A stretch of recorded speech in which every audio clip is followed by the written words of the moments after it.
All right, welcome to the latest episode of Justin and Donald Save America. As always, I am Donald, joined by Justin. Justin, how's it going? It's going good. Let's just leave it at that. Great input. We got a good flow starting. Let's just leave it at that. Does anyone really want to know what's going on in my life? I don't think so. No, you don't. I know what's going on, and I don't. You don't want to know. No one wants to know. Trust me. So we've got a special episode here, and I say that because usually it's just me and Justin kicking around ideas for an hour or so, 45 minutes at a time. But this time we're going to be joined by a guest. But before I bring in that guest or even tell you who it's going to be, well, you already know from the thumbnail, I'm sure. But I do have to put that message out there, that call to action for everyone that's tuning into these episodes, the content we put out there. That there's a bunch of stuff that you can do that costs you absolutely nothing, takes you only a second, and can help us break through those big tech algorithms that prevent people from seeing content like this. Those things are hitting the like button, sharing this content, being a subscriber, even leaving a comment underneath the video. All help spread the word of stopping socialism and Justin and Donald Save America. So I just want to urge you all to do that. But let's not waste any more time. Let's get into the meat of this. So joining Justin and I, we have Carol Roth. She is a best-selling author. Her newest book, which you can see over her shoulder over there, is titled The War on Small Business: How the Government Used the Pandemic to Crush the Backbone of America. If she seems familiar to you, it's because you've probably read one of her numerous articles published on, you name it, Fox News, The Blaze, and elsewhere, or the fact that she was a frequent guest on basically every news station. Carol, am I missing anything? I'm also a frequent contributor to Glenn Beck's program, which I know you guys are very good friends with. So that's true. And I want to mention that this is a very special episode, you said. So it's kind of like the 80s when they used to have the very special episodes of like the facts of life in different strokes. Yeah. So this is a very special episode. Yeah, this is like just like different strokes. Exactly the same just as like it. This is like a crossover event where like the Munsters meet the Addams Family or something. Exactly. Yep. So we're bringing you on because you, in all of your writings and appearances on Glenn Beck and all of that, talk a lot about the same stuff that Justin and I find ourselves talking about. In the little banner below, we've got ESG, BlackRock, the Great Reset. You frequently talk about different inflation, other financial issues. So we thought, you know what? Let's bring this party together, and we'll get a little bit in depth on some of these things. What do you say about that?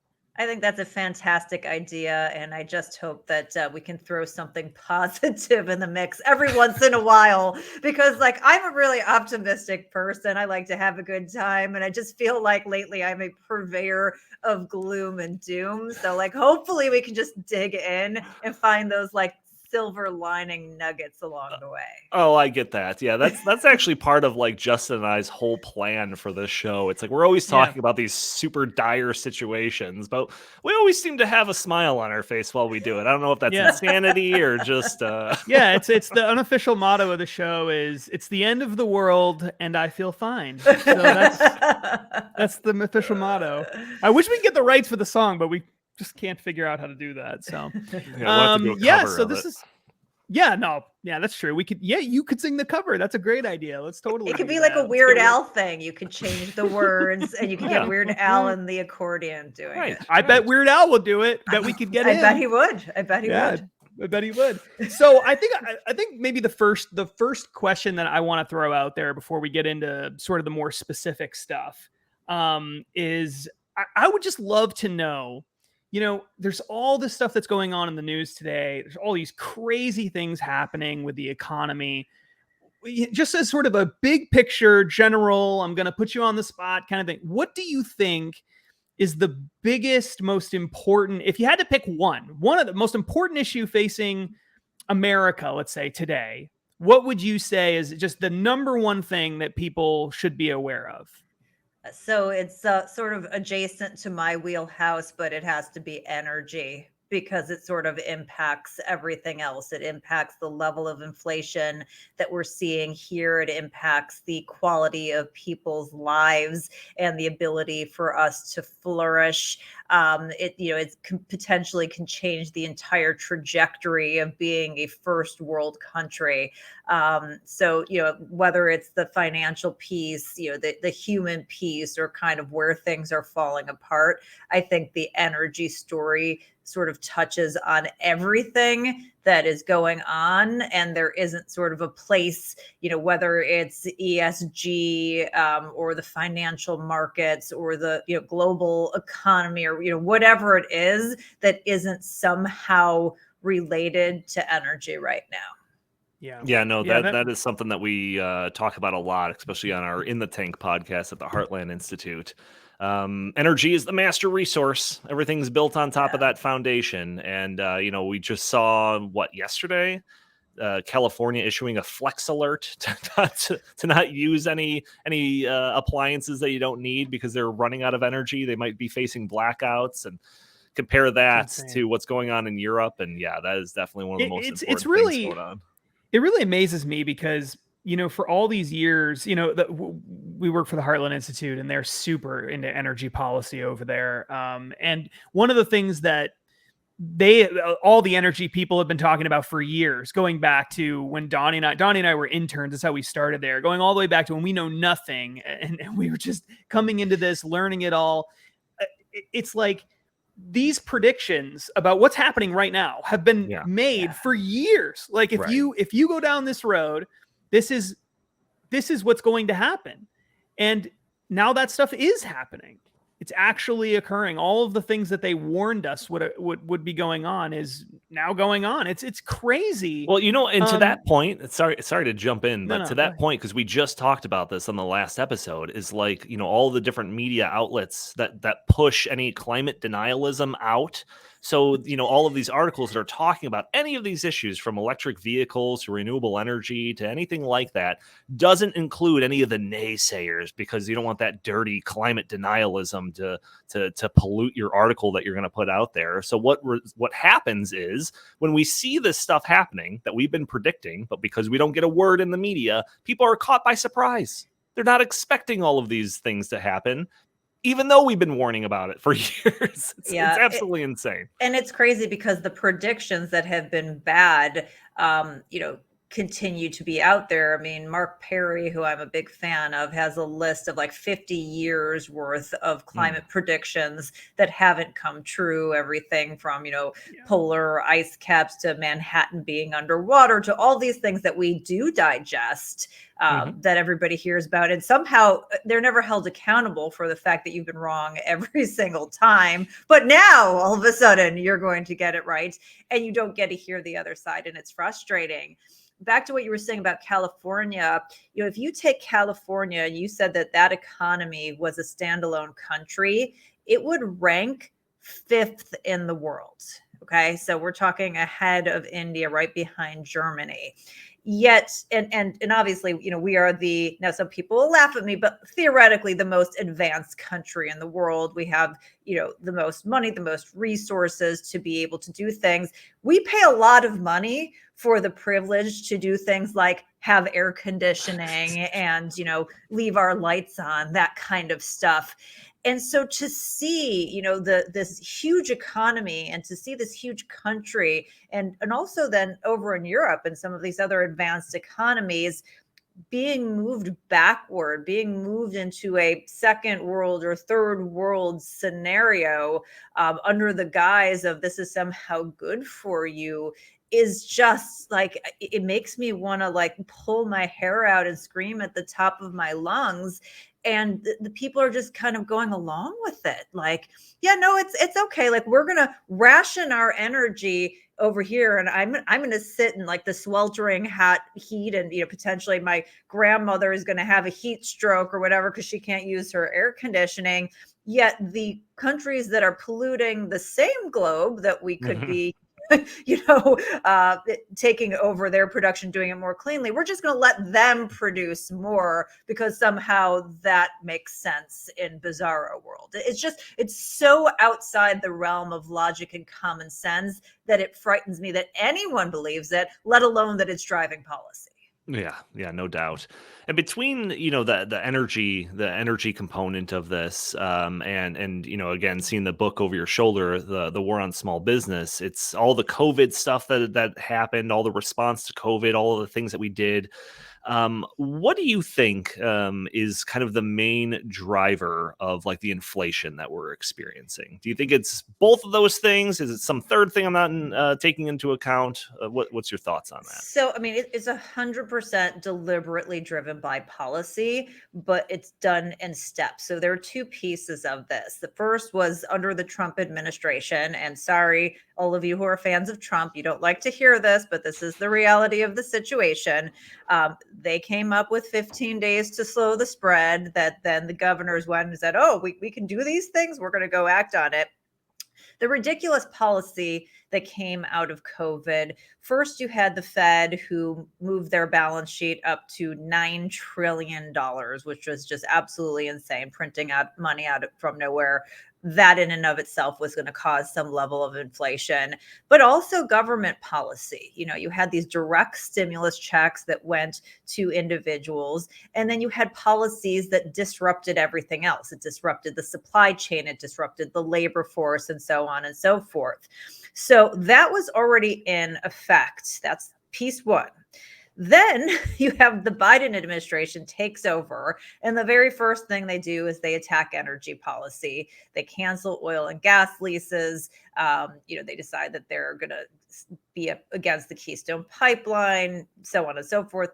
This was what they campaigned on, and then they said, well, everybody got Donnie dollars under President Trump. We need to put out Biden bucks. But wait, hold on. Everything's opening back up and we've got vaccines and whatever else now. No, we need to spend trillions of dollars. So it would have been some inflation, but the energy policy plus the quote unquote American Rescue Plan, that they're like, oh, how could that have caused a stimulation of the economy when we handed out something called stimulus checks? Okay, it's like literally in the name. They put out that stimulus into what was already a supply constrained economy. And those two things just took, something that was going to be bad, lit a match on it, and this whole idea that it was Putin is insane, because we hit a 40-year high in inflation in January of 2022, which was way, a month plus before there was any talk of this invasion. Now, certainly that exacerbated things, but if we had normalized energy policy and everybody wasn't so dependent upon Russia and what was going on there, we could have had a counterbalance to that. We could have doubled down. We could have changed the course of that, but they decided not to do that. So it really was a mix of Fed policy, that monetary policy, and fiscal policy and other government policies that just created this perfect storm to take inflation to the levels that it's at today. We would have had some, but this kind of historic scenario that we're muddling our way through, it's all completely deliberate and policy driven. And oh, by the way, they could fix that with a change to policy, but they're going in a different policy direction that just fundamentally doesn't make any sense. Well, no, wait. I thought they were fixing it. I thought they just passed a Inflation Reduction Act. I forgot. Yes, no more it's in inflation. The name. That's yeah, right. it's in the name. It's got to have all the things to do. It's got to be true. They put it in the name. Inflation, right? Right. It's like the fluffy puppy bill. It must be about fluffy puppies. And if you're not on board, you hate puppies. Yeah. It makes no sense, because you have a couple of things that are going on. You have the Federal Reserve, who has just had this destructive policy over the past, decade and a half, with zero interest rates and loading up their balance sheet with money from nowhere and devaluing or debasing the dollar. And so they're coming out and they're raising interest rates, and they're just going to continue to do that to destroy demand. I mean, that's literally what they're trying to do. They're trying to destroy demand, consumer spending, business investment, in a way to quote unquote cool inflation.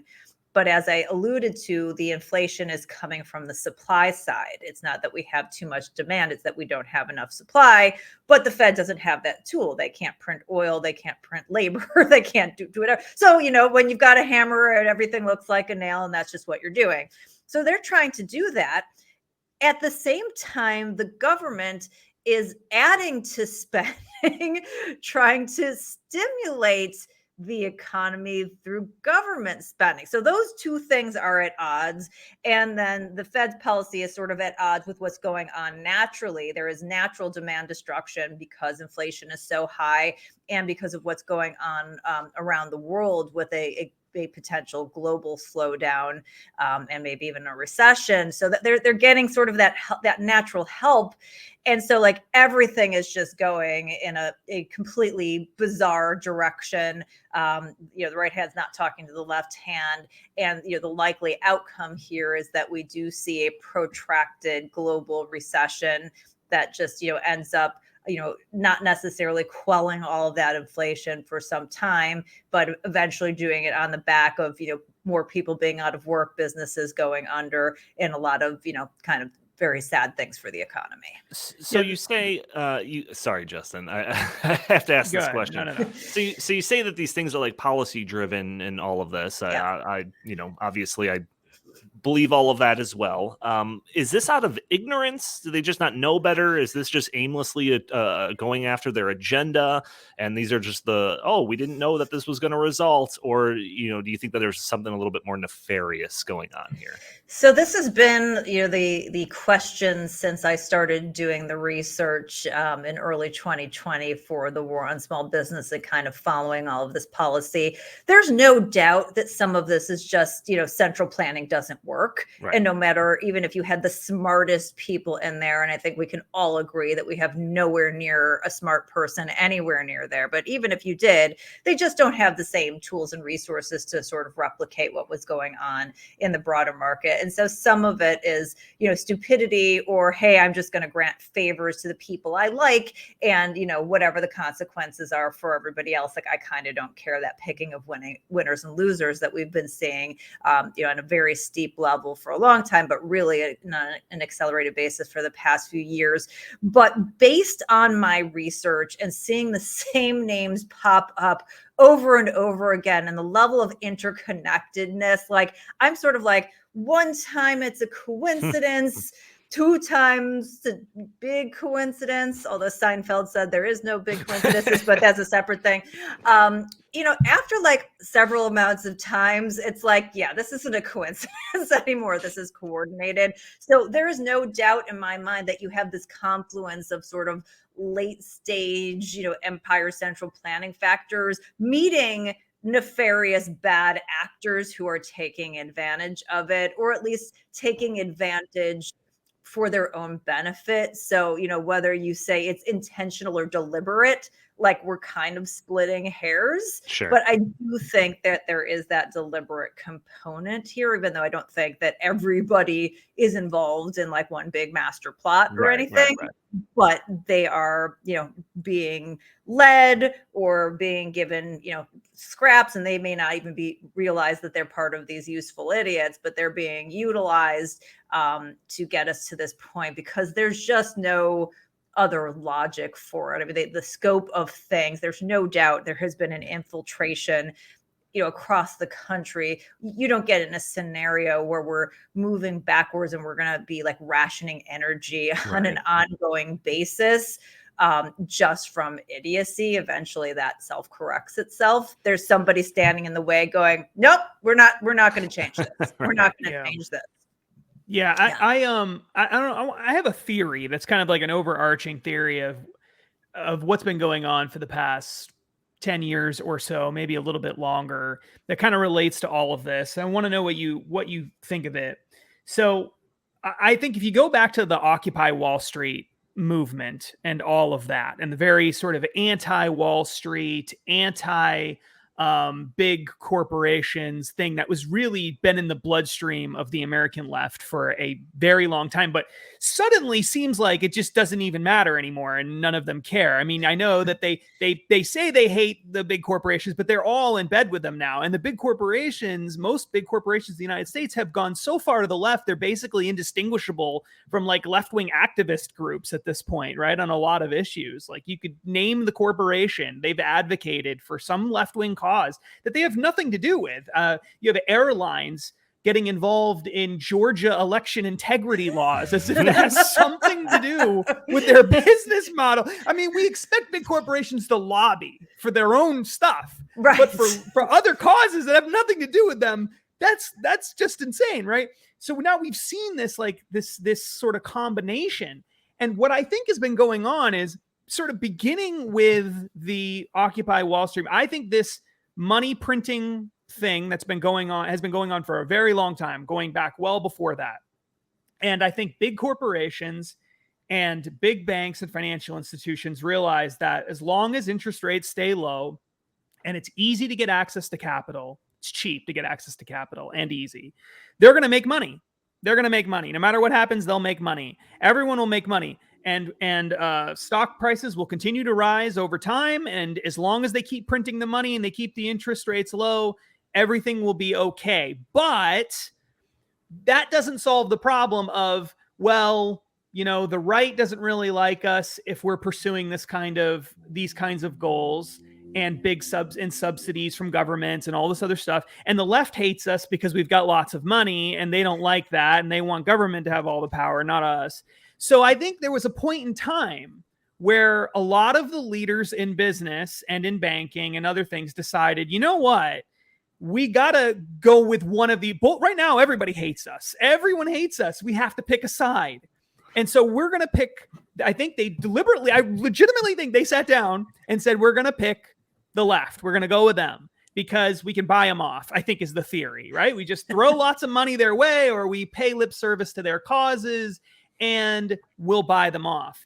And over the past decade or more, and especially in the Obama era, this sort of happened. All of these public-private partnerships started developing, and you had all this coordination between big Wall Street firms and the Fed and things that we've never seen before. I mean, BlackRock was advising the Federal Reserve on investment, on where to put their money, on where to buy assets in the last recession here. I mean, that's not normal for this kind of coordination. And so my theory is that this was the really big institutions of the world decided we got to do something. We're going to buy them off. And it's the left that we've chosen. Could have just as easily been the right, but I think they thought it was easier with the left. So they bought them, trying to buy them off. And now we have this sort of a weird alliance of parties who hated each other historically, now jockeying to sort of outdo each other and work with each other and all of this weird stuff. And it's forcing people on the right to now suddenly be anti-corporation in a lot of cases, which is super bizarre because all the people on the right were big advocates of gigantic corporations for all this time.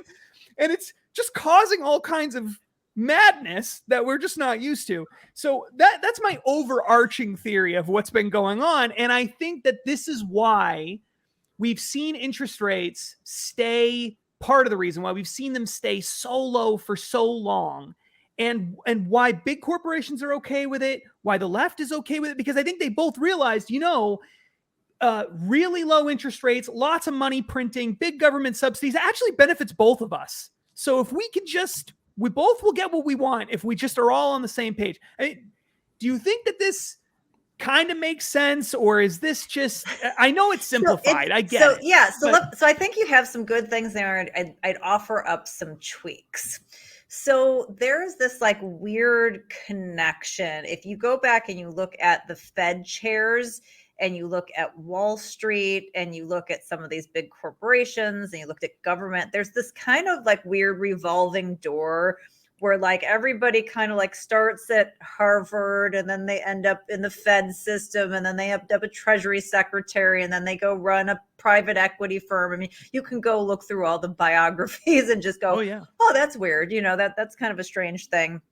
And so, what I kind of saw in terms of the war on small business and doing the research there and just also being a commentator forever in the financial markets and being a recovering investment banker. So this is kind of where I cut my teeth, is that I think that there's the government, big business, special interest triumvirate that has sort of exploded. And then I think there's the political piece. And I think those things are sort of disconnected. So I think that, yes, the keeping the interest rates low for long was just purely a wealth transfer. It was a way for corporations to get stronger. A big corporation has much more ability to take on capital. They have the ability to get bailed out if something goes wrong. They're going to put that in, and they're going to end up putting their competition out of business, because if you're a small business owner, you have to guarantee that personally. You're more conservative. It just doesn't go as far. So to me, that was really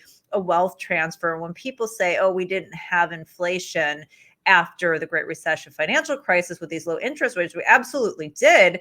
It was just all in assets. So you had inflation in the markets and you had inflation in housing, you had inflation on hard assets. It just didn't flow down That's to right. the average person. So you're Preston, not. how long have I been saying that? How long have I been saying that? Right. So we absolutely did have inflation. It was just contained because of the way that it was structured.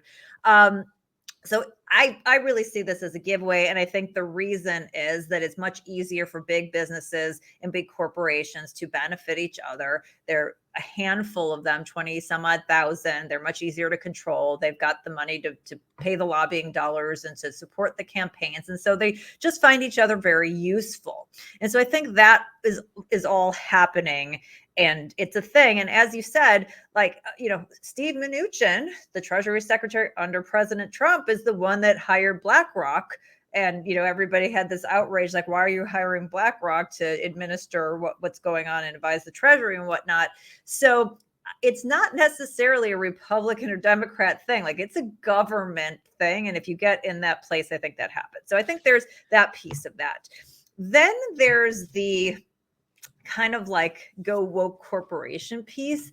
And I think it's sort of separate. I think the reality, and again, this is just my weird theory, is that the people on the left are much more inclined to be activists and much more likely to hold things against people than the people on the right, who are just kind of like, just leave me alone. Like, I don't care. Just don't get in my stuff.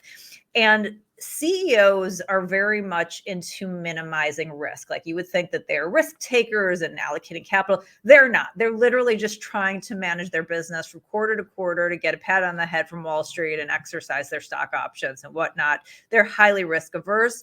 So I think it's kind of like, even in Hollywood, is like they're just going to say these things so that sounds like they're like down with the people, and then people don't realize that they're the ones that they should be turning against, right? Like nobody ever comes after like Beyonce or Michael Jordan or anyone else for like having $1 billion and all this kind of stuff, right? Because they're in the okay arena that has all said we're good.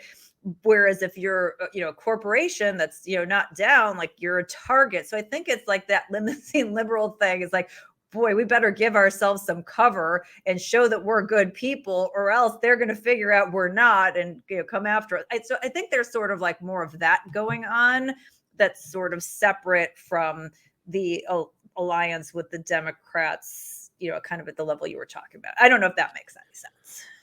Yeah, there's something that I've been kind of kicking around too. Call it a theory of my own. I don't know. I won't be as long-winded as Justin's explanation of his, but like there's this, at least I'm not the oldest guy in the world, but like as far as I've been politically aware, it always seems like the right has been, the big boogeyman for the right is this idea of the United Nations, or just the government in general. But like the United Nations, this idea that they are going to be some super international, supranational governance that's going to dictate their will on their member states, regardless of what your personal government is going to say about it. And then on the left, there's the same type of boogeyman, but it's like these big mega international corporations that, despite what you can do when it comes to the government, they're going to enforce their will on you. And it's like, now that I've been doing all this stuff with ESG and the Great Reset and everything that we've been talking about, it's like, it almost seems like both sides were half right. And it's like these international organizations like the UN or the World Economic Forum are putting their marching orders through these international super conglomerate corporations and installing their will upon everybody.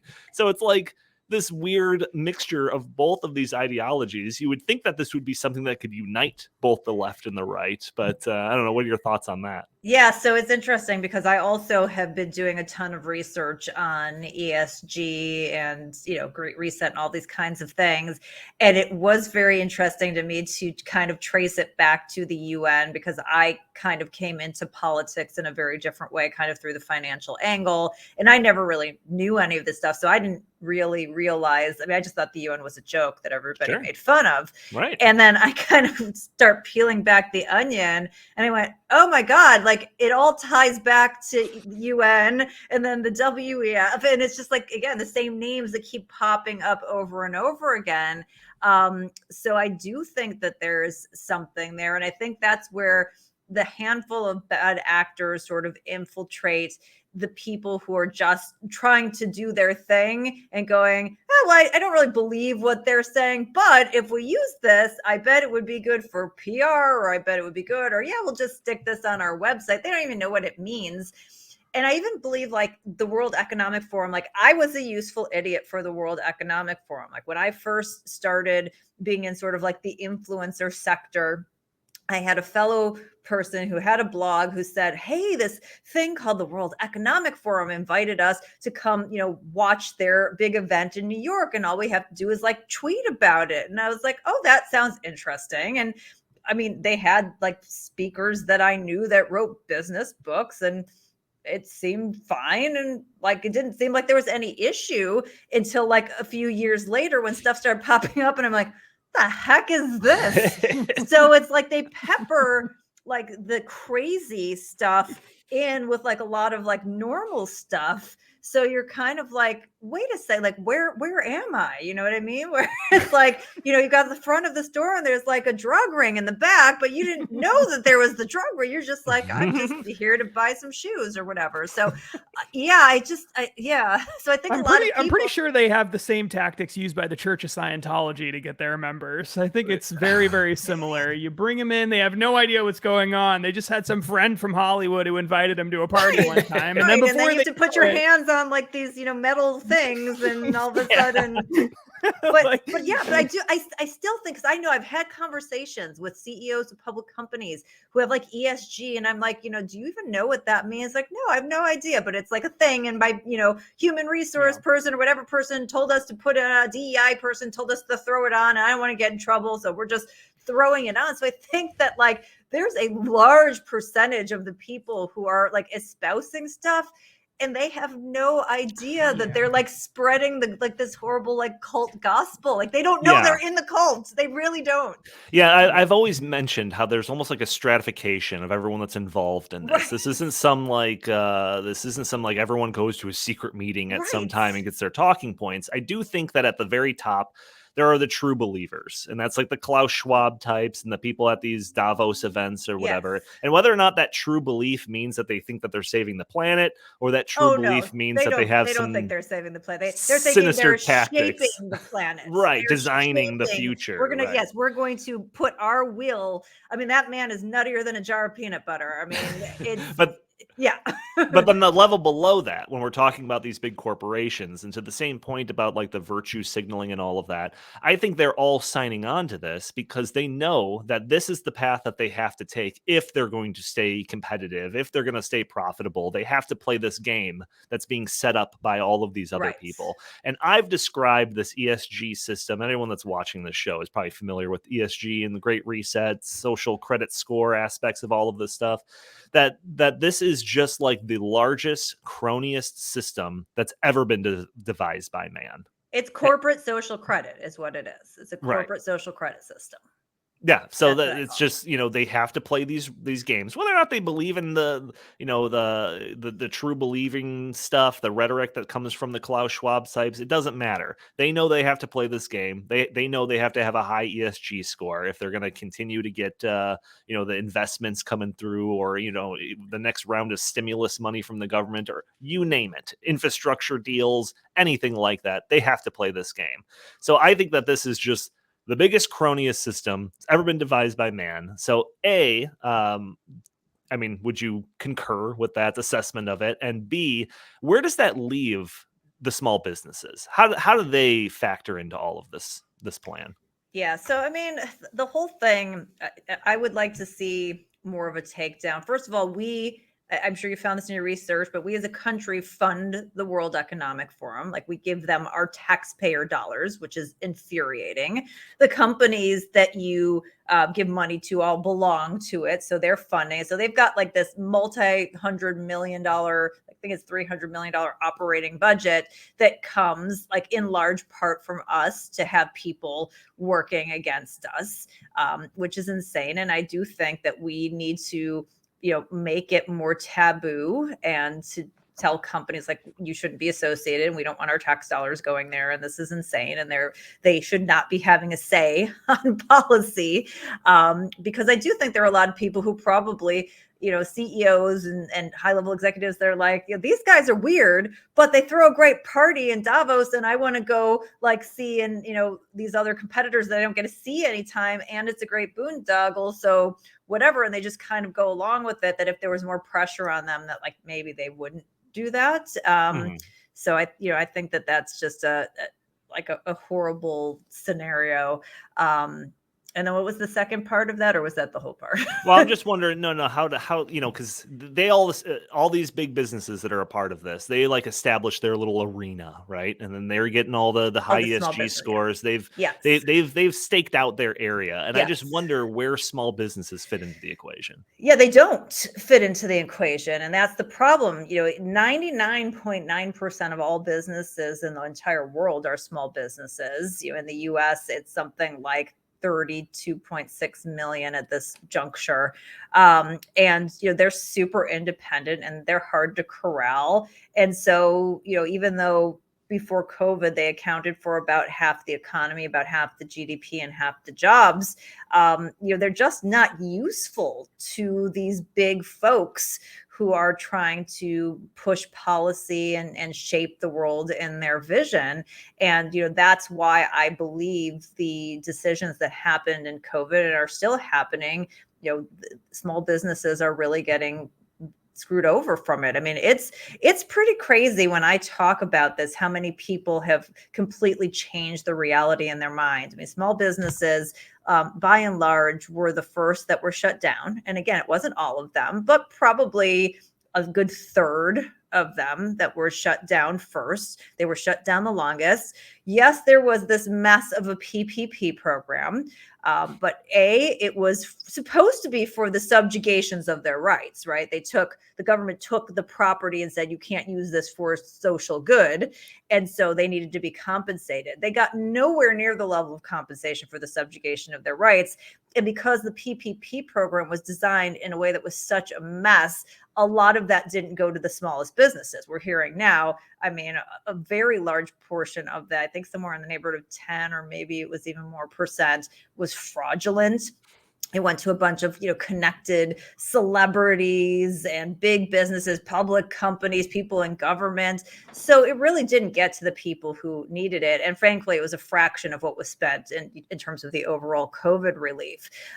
So they were then, really put at a disadvantage. Then you disrupt the labor market and the supply chain, which weighed very heavily. It would have weighed heavily on small businesses if they hadn't just been through all of that. Sure. But coming out of that, and then now inflation, the likelihood that you're going to have thriving small business sector on an ongoing basis. And now we've got like California upping the minimum wage for fast food joints to $22. You have the PRO Act, which is coming out against gig contractors and the independent worker economy. And so all of these things are really a deliberate attack on small business, which again, whether you think it's fully intentional, or we just don't care if they're collateral damage. They're just not helpful and useful. They want a centralized group of businesses that they can control. And, whether that's in the US, whether that's coming from the UN, the World Economic Forum, whatnot, there's no small business that's showing up at Davos and participating in this, right? It's being driven through these big organizations who also have the money to fund the WEF. So the small businesses just don't factor into that equation, but they do factor into the equation of economic freedom, individual rights, property rights, wealth creation opportunities, decentralization, and all of those things that we want to see, which is another reason why they don't like them.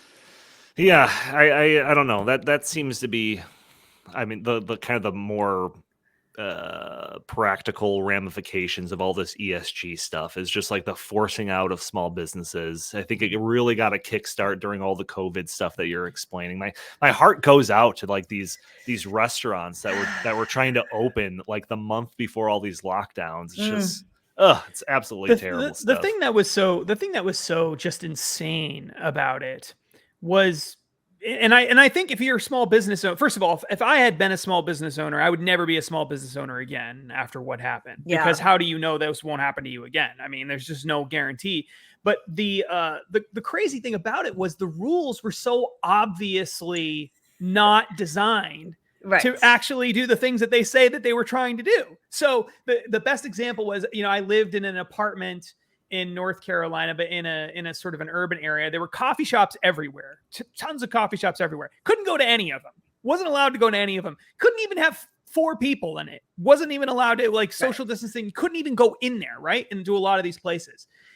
But I could go on a plane with like 200 people and have like 8 people sitting within arm's reach away. That was fine. But I couldn't drink my coffee in the corner by myself over by the plant.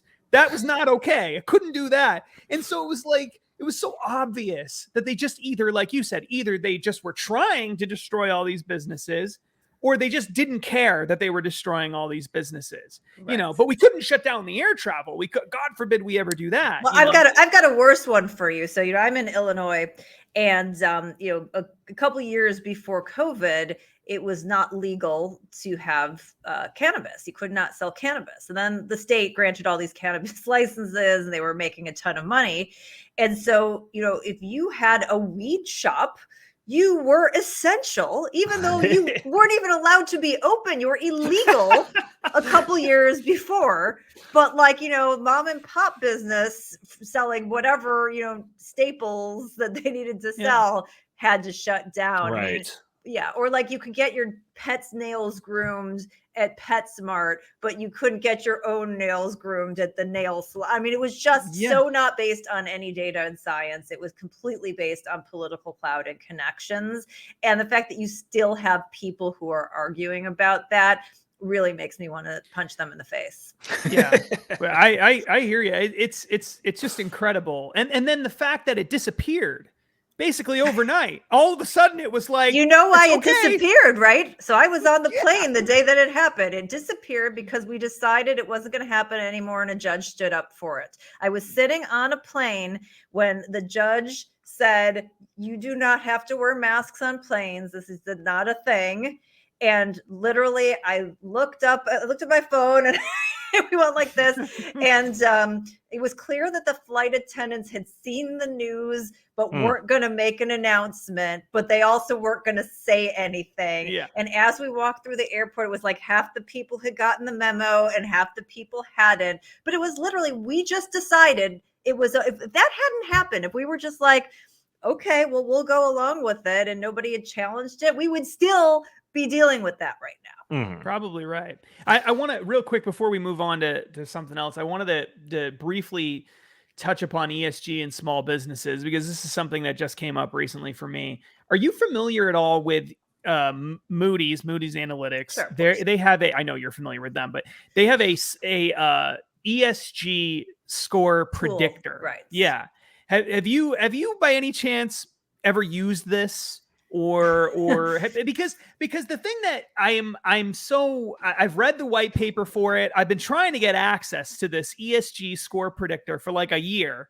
They won't give me access to it. They won't even let me buy it, it seems, for whatever reason. I've been trying really hard. The people keep blowing me off, the salespeople. But basically, the reason I'm so interested in it is that according to the white paper and the stuff that surrounds it, essentially the ESG score predictor can allow anyone to go in, basically type in any business that exists, or at the very least any corporation, and come up with an ESG score for that corporation based on their algorithm, regardless of whether they've actually produced an ESG score report themselves. So they market it as a way to get access to ESG scores for small and medium-sized businesses that aren't producing ESG reports. So according to them, they have, I think it's hundreds of thousands of these reports in this database. And I think what this means is that small businesses, medium-sized businesses, if you have one out there in America, you run a small mom and pop shop or whatever, you might very well have an ESG score. Wow. You don't even know it. It's in this database, which is not available to the public. And you and the only way to do it is to buy it. I've been trying to buy it. They won't let me. And so I'm dying to know what's inside this. I mean, have you had any experience by any chance with this at all? So I've seen several different ESG scores. I'm familiar with what the ones from World Economic Research, which is not World Economic Forum, but it's a separate one. And then there's one that's called it's like 3 letters, like CSR or something like that. And then there's the Moody's one, which if you've seen some of the things like, in the public markets that they've called ESG, you can see that's just a scam. So I have not dug into, I know that Moody's does this, and it's referred to very widely in financial media. So I don't know what their model is. So it could be that, they create a score, or it could be that you buy in and then maybe your score gets better. I mean, I don't know what they do. Right? If you buy their service, I'm not trying to slander them. I'm just telling you things that other places do in terms of scoring. So I don't know what that means. But what I will say about ESG in private companies is it's not nearly as prevalent. And you can see in areas like the energy industry that it's actually easier for private companies to get capital than it is for public companies to get capital, because it just hasn't really infiltrated at that level yet. And that the companies that are smaller and don't have to deal with, kind of the bigger issues and can go to the private companies have been able to skirt around it. So I've actually seen, companies that are smaller in a sense benefiting from capital allocation, and also from customers who don't want to do business with these companies that are involved in ESG. But again, a lot of them just don't know. I'm on the board of a hedge fund that's a private hedge fund, and they do non-correlated assets. And I was actually talking to them the other day, and they just weren't really, they're just we're just neutral. We don't care. We don't know. We're just running our business. And again, I think that's why the smaller businesses, regardless of the industry, just aren't useful to these kinds of things, because everyone just wants to run their business. They don't want to be caught up in any of this kind of BS. But I will look into Moody's a little bit more. Yeah, I think that's pretty fascinating. If you pay for their service, your ESG score automatically gets a 5-point bump. I think that's how it works. Well, the problem is, and I know this from other databases, is that then you get thrown in the database too sometimes. I have one. I used to run a broker dealer when I first left investment banking. I had my own broker dealer, and I got thrown into an investment banking database that's owned, I think, by Standard & Poor's now. And it's taken me 15 years to get myself out of the database. And I would get these cold pitches all the time, hey, we'd love to see your deal flow, blah, blah. And I don't have any. You do not know. Go look at what I'm doing. Trust me, you don't want to be having this conversation with me right now.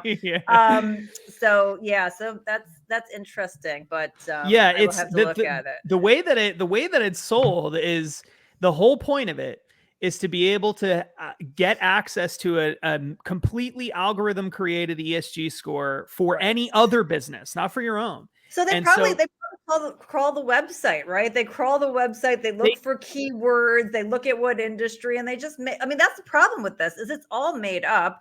Right. And it's all very and subjective. you've seen there's so many instances of greenwashing that you're starting, whether it's in Germany or here, to have companies get in trouble because they're using the ESG label and they're not doing anything any different. Even some of the ESG index funds, like they've got like, it's just a bunch of tech companies. And like, I mean, Elon Musk was kicked out of one of the index funds, the Tesla, and they had a bunch of like traditional energy companies. So that's the other part of this, is like there's like these nefarious people pushing something, and then you have all the scammers who are just like, oh, this is a way to extract fees. And I honestly think that's how you get like the BlackRocks of the world involved, who've heavily pushed it. But that was a way for them to take a low margin product and to put something fancy around it so that they could extract more fees. And so a bunch of people in the industry decided to do that. And now they're perpetuating something that is like, just, it's all made up. It's a scam. Well, you brought up BlackRock, and we're already at the 50-minute mark of this podcast, so we should probably talk about BlackRock. So we've already talked about ESG, Great Reset, how it seems like it stacks the deck in favor of big businesses against small businesses, where small businesses, whatever sway, whatever power that they used to have is diminishing because of all of these things that are being set up in place. On the opposite side of that spectrum, we have these giant asset management firms like BlackRock. So I know Justin and I have talked about BlackRock numerous times on this podcast, but from your perspective, how does BlackRock, or even anyone else that's kind of in that same realm, kind of fit into all of this? So BlackRock is the world's largest asset manager. I know that the assets have gone down as the market has gone down a bit this year, but they were up to 10 trillion in assets under management. I mean, just think about that vis-a-vis like the size of the GDP of like most countries. Like, it's insane.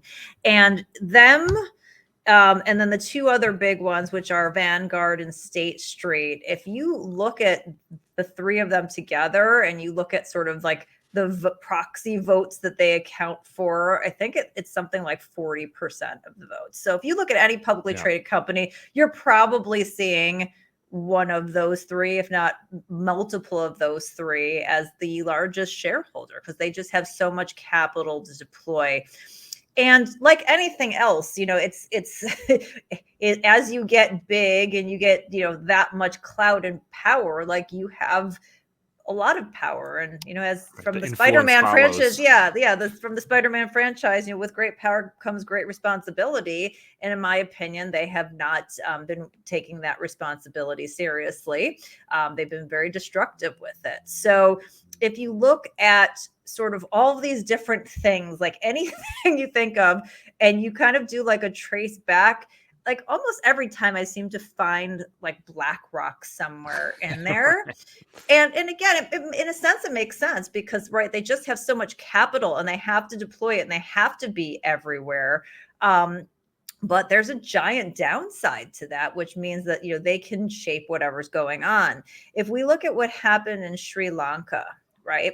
And I'm assuming most people know the, you know, crazy level of starvation that's going on there and the complete implosion of the economy. You know, they were supposed to be this model country for the WEF, and the prime minister had, you know, written all of these articles for the WEF and the World Bank about how I'm going to shape it in these, you know, kind of ESG ideals.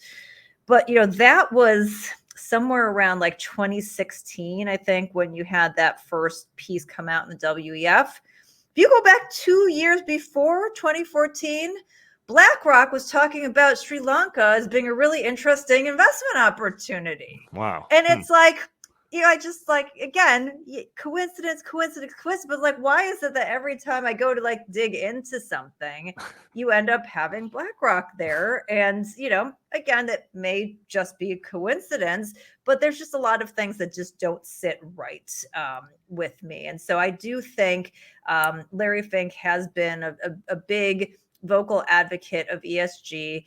again, part of that I do think is not necessarily believing in it, but believing it's really good for him and his business. And when you're at $10 trillion in assets under management, I would imagine it's very difficult to think of ways to continue to grow your business, because at some point you've captured, a large part of the world. Like, how much more can you capture? So, this is a way to continue to dictate and influence power and perhaps get some more growth on the fringe and whatnot.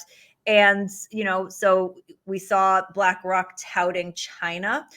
China's, on the about ready to implode. Last year, the head of BlackRock's asset management put out a note that said you should increase your exposure to China 3 times.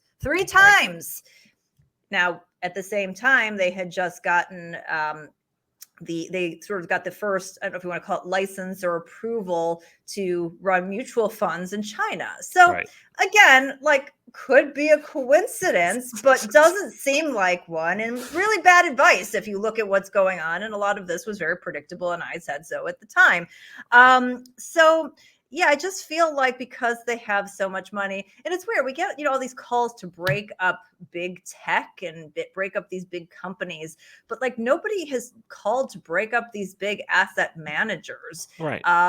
You have a lot of influence when you have $10 trillion in asset management under management. So they're just, and they're very open about it. I'm not telling you anything that they wouldn't tell you in their shareholder letters. They have said, companies that don't comply with our way of the world, won't get our capital. They've said that. So they're dictating it not from a shareholder value perspective, in my opinion. It's from, whatever it is that they would like to see.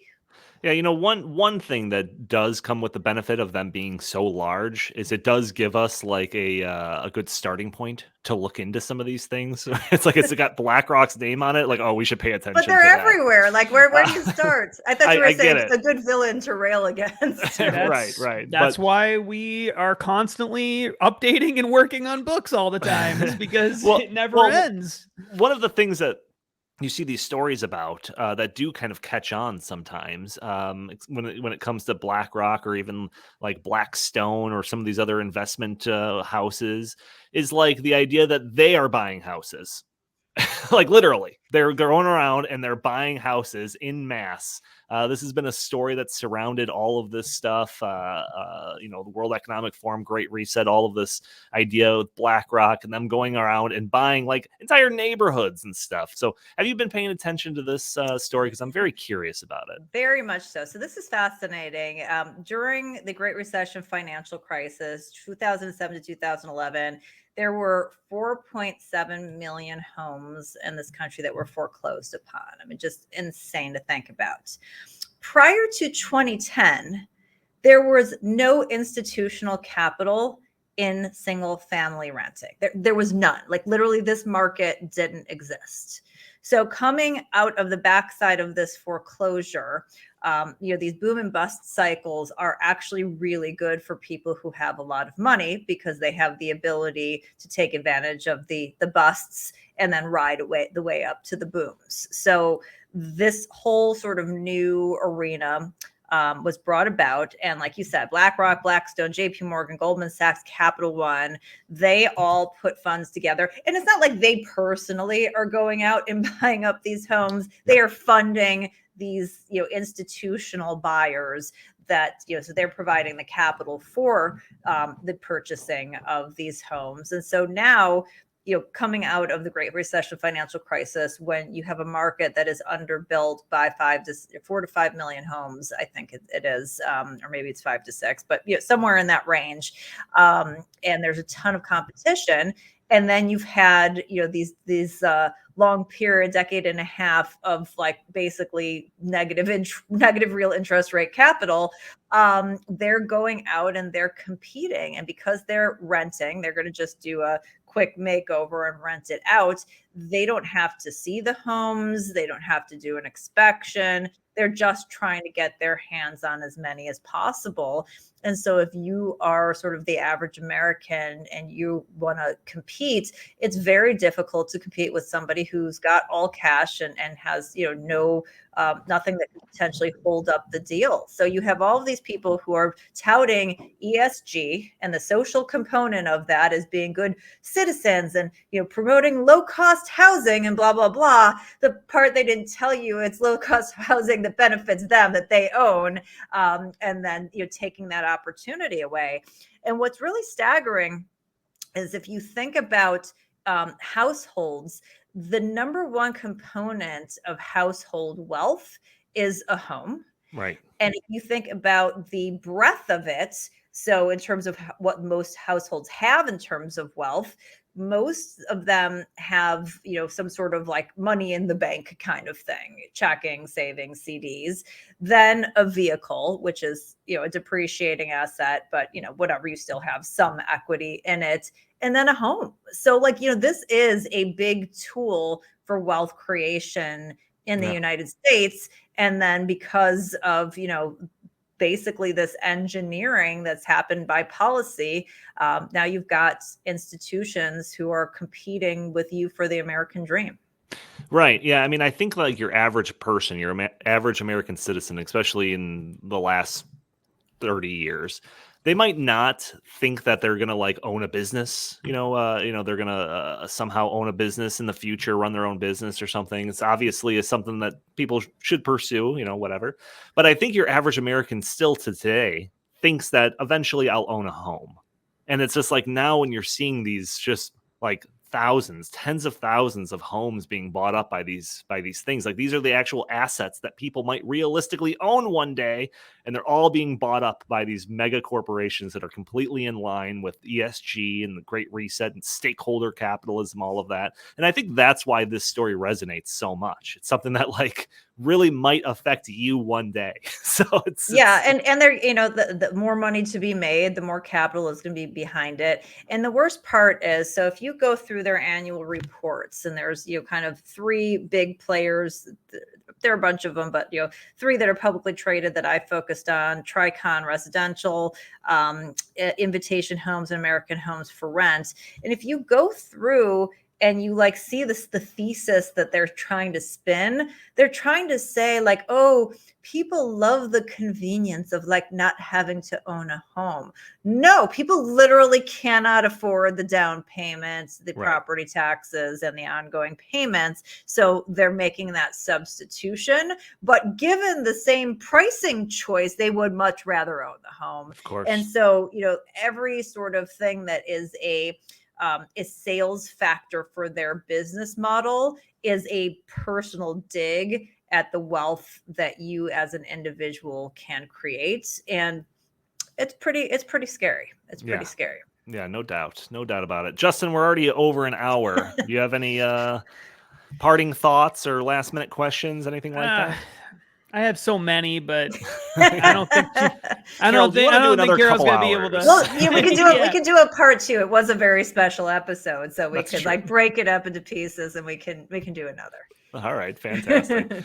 Carol, any parting words for our guests or anything like that? Anything you want to pitch? Anything? I feel like we didn't say anything positive. That was my goal. Right. So, like any of these things that we're talking about, like you do have an opportunity to push back. And I think, businesses are economic animals. A lot of these businesses, as we said, kind of are going along with it because they think it's keeping them out of bad press. Like get your friends together and start writing and, telling these companies you don't want them involved in ESG and you don't want them involved in politics, and you're going to pull your business and do pull your business, if they continue to do that.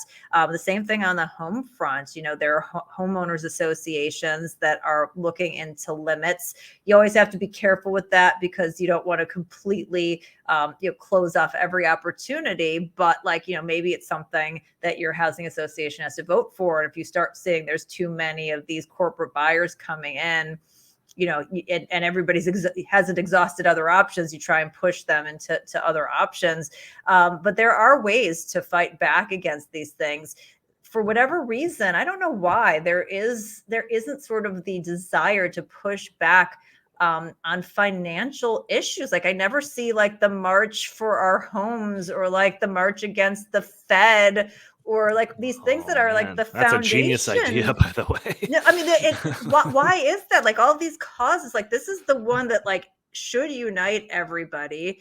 And the only one I can think of is the Occupy Wall Street, which was just a good idea and thought, but completely disorganized and didn't have any asks and like, just was, but like there needs to be more activism around these things, because if we lose the wealth creation opportunities and you lose your freedom, and it just kind of goes in a bad trajectory. So there is action you can take. So don't be this is meant to inspire you to take action, not to make you go cry in the corner. Right. All right. Well, fantastic. I mean, you didn't even mention the War on Small Business book. Okay. Yeah. So the plugs. So the War on Small Business, buy it from a small business, like bookshop.org fulfills from small businesses, a great place to get your book. Nice. And if you have a warped sense of humor, I'm at Carol JS Roth on Twitter as well. All right. Fantastic. Justin, parting words for our viewership.